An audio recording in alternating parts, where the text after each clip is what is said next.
ভগবদ্গীতা নামটা শুনলেই কেমন একটা বিশাল ব্যাপার মনে হয়, তাই না? মানব ইতিহাসের অন্যতম গুরুত্বপূর্ণ এক দার্শনিক এবং আধ্যাত্মিক গ্রন্থ। এটা এমন একটা লেখা যা থরো, গান্ধী, এমনকি পারমাণবিক বোমার জনক যে রবার্ট ওপেনহাইমারের মতো মানুষদেরও গভীরভাবে প্রভাবিত করেছে। তো চলুন আজ এর একেবারে শুরুতে ফিরে যাওয়া যাক। একবার ভাবুন তো, এই বইটা কতটা শক্তিশালী হতে পারে। যখন ওপেনহাইমার প্রথম পারমাণবিক বোমার বিস্ফোরণ দেখলেন, তখন তার মুখ দিয়ে বেরিয়ে এসেছিল গীতারই একটি শ্লোক। তার মানে এটা কোনো সাধারণ বই নয়, এটা এমন এক শক্তি যা পৃথিবীকে বদলে দেওয়ার ক্ষমতা রাখে। কিন্তু এখানেই আসল মজাটা। এত গভীর, এত বিশাল একটা দর্শনের শুরু হচ্ছে কি দিয়ে?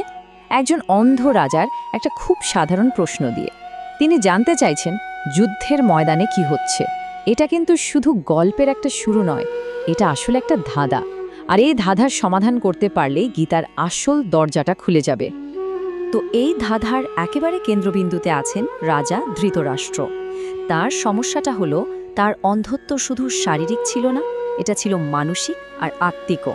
আর এই দুই ধরনের অন্ধত্বই কুরুক্ষেত্রের যুদ্ধের ভাগ্যটা লিখে দিয়েছিল। দেখুন, গল্পের শুরুটা হয়েছিল একটা সিংহাসনকে ঘিরে।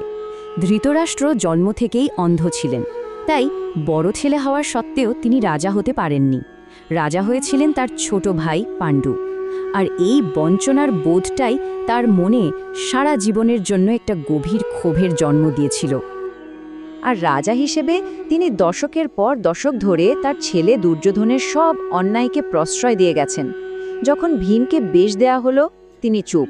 যখন পাণ্ডবদের যতুগৃহে পুড়িয়ে মারার চেষ্টা হলো, তখনও তিনি নীরব। এমনকি যখন ভরা সভায় দ্রৌপদীকে অপমান করা হচ্ছিল, তখনও তিনি কিছুই বলেননি। ছেলের প্রতি এই অন্ধ মোহ তাকে একজন নিষ্ক্রিয় শাসকে পরিণত করেছিল। কিন্তু এই রাজার মনের আসল ছবিটা কোথায় পাবো আমরা? মজার ব্যাপার হলো, এর উত্তরটা লুকিয়ে আছে ওই প্রথম শ্লোকেরই একটা মাত্র শব্দে। চলুন সেই শব্দটার রহস্য ভেদ করা যাক। এই হলো সেই বিখ্যাত প্রথম শ্লোক। এখানে রাজা ধৃতরাষ্ট্র তার উপদেষ্টা সঞ্জয়কে প্রশ্ন করছেন।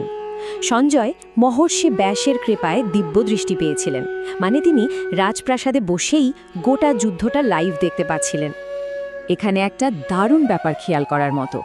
ধৃতরাষ্ট্র কিন্তু শুধু কুরুক্ষেত্রে বলেননি, তিনি বলেছেন ধর্মক্ষেত্রে কুরুক্ষেত্রে, মানে ধর্মের ক্ষেত্রে। কেন? কারণ তার মনে একটা ভয় ছিল।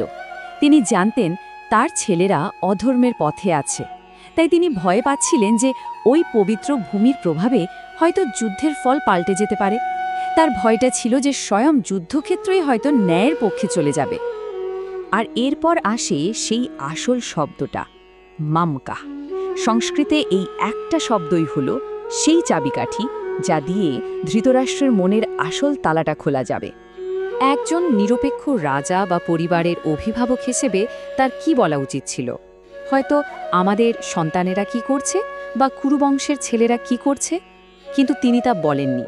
তিনি বললেন মামকাহা, মানে আমার পুত্ররা, আর পাণ্ডাবাহা, মানে পাণ্ডুর পুত্ররা।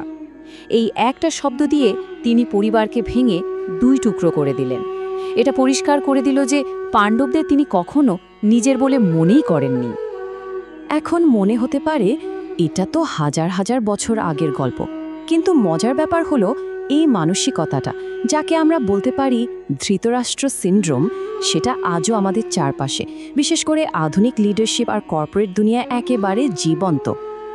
তো এই ধৃতরাষ্ট্র সিনড্রোম জিনিসটা আসলে কি?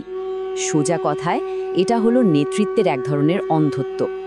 যখন একজন লিডার মোহের কারণে সঠিক সিদ্ধান্ত নিতে পারেন না, নিজের ছেলে বা পছন্দের লোকের মধ্যে দিয়ে নিজের স্বপ্ন পূরণ করতে চান, আর তাদের সব ভুল, সব অনৈতিক কাজ দেখেও চোখ বন্ধ করে থাকেন। এর একটা দুর্দান্ত উদাহরণ হলো গুচি ফ্যাশন এম্পায়ার। অলডো গুচি অনেকটা ধৃতরাষ্ট্রের মতোই চেয়েছিলেন সাম্রাজ্যটা পরিবারের হাতেই থাকুক, কিন্তু উত্তরাধিকারীদের মধ্যে অহংকার আর প্রতিশোধের লড়াই এমন পর্যায়ে পৌঁছায় যে শেষ পর্যন্ত পুরো সাম্রাজ্যটাই তাদের হাতছাড়া হয়ে যায়। মিডিয়া মুঘল রুপার্ট মারডকের গল্পটাও প্রায় একই রকম। নিজের পছন্দের উত্তরাধিকারী বেছে নিতে গিয়ে তিনি সন্তানদের মধ্যে এমন এক প্রতিযোগিতা তৈরি করেছেন যা তার বিশাল সাম্রাজ্যকে সংকটের মুখে ফেলে দিয়েছে। এ যেন ধৃতরাষ্ট্রের দুর্যোধনকে সিংহাসনে বসানোর চেষ্টারই এক আধুনিক সংস্করণ। ব্যাপারটা শুধু পারিবারিক সাম্রাজ্যের ক্ষেত্রেই সত্যি তা কিন্তু নয়। হার্ভার্ড বিজনেস স্কুলের একটা গবেষণা বলছে দুর্যোধনের মতো টক্সিক হাই পারফর্মার অর্থাৎ ক্ষতিকর কিন্তু দক্ষ কর্মীদের আগলে রাখলে কি হয়। অল্প সময়ের জন্য হয়তো লাভ হয়, কিন্তু লম্বা দৌড়ে কোম্পানির সংস্কৃতি নষ্ট হয়, ভালো কর্মীরা চলে যায় আর আইনি ঝামেলা বাড়ে। ধৃতরাষ্ট্র ঠিক এই ভুলটাই করেছিলেন। এতক্ষণ তো আমরা বাইরের রাজা, বাইরের সাম্রাজ্যের কথা বললাম, কিন্তু গীতার আসল সৌন্দর্যটা হলো এই পুরো যুদ্ধটাকে আমাদের নিজেদের ভেতরের যুদ্ধ হিসেবেও দেখা যায়। এই মহাযুদ্ধ আসলে আত্মনিয়ন্ত্রণের এক অসাধারণ রূপক। এই দৃষ্টিতে দেখলে কুরুক্ষেত্র আসলে আমাদের এই শরীর বা মন, আর চরিত্রগুলো ধৃতরাষ্ট্র হলেন আমাদের মোহে অন্ধ মন, পাণ্ডবরা আমাদের ভেতরের ভালো গুণগুলো, আর 100 কৌরব হলো আমাদের মনের অসংখ্য খারাপ প্রবৃত্তি, যেমন রাগ, লোভ, হিংসা। আর কৃষ্ণ, তিনি আমাদের পথপ্রদর্শক, আমাদের উচ্চতর বুদ্ধি। তাহলে এই নতুন আলোতে প্রথম শ্লোকটার মানে কি দাঁড়ায়? ধৃতরাষ্ট্রের প্রশ্নটা আসলে আমাদের প্রত্যেকের নিজের ভেতরের প্রশ্ন। আমার এই শরীররূপী ধর্মক্ষেত্রে আমার ভেতরের ভালো আর খারাপের লড়াইয়ে কি ঘটছে? আমার বিবেক মানে সঞ্জয়, সে কি দেখছে? কে জিতছে এই লড়াইয়ে? আর এই প্রশ্নটা, এটা কিন্তু শুধু গীতার প্রথম পাতায় আটকে নেই, এটা আমাদের সবার জন্য প্রতিদিনের প্রশ্ন। আমাদের জীবনের এই কুরুক্ষেত্রে ভেতরের লড়াইটায় কে জিতছে? শেষ পর্যন্ত গীতার এই প্রথম প্রশ্নটা আমাদের একটা খুব জরুরি কথা মনে করিয়ে দেয়। জীবনের যুদ্ধে যদি জিততে হয়, তাহলে সবার আগে নিজের ভেতরের সেই অন্ধরাজার অন্ধত্বটা দূর করতে হবে। কারণ আত্মসচেতনতাই হলো বিজয়ের প্রথম এবং সবচেয়ে গুরুত্বপূর্ণ ধাপ।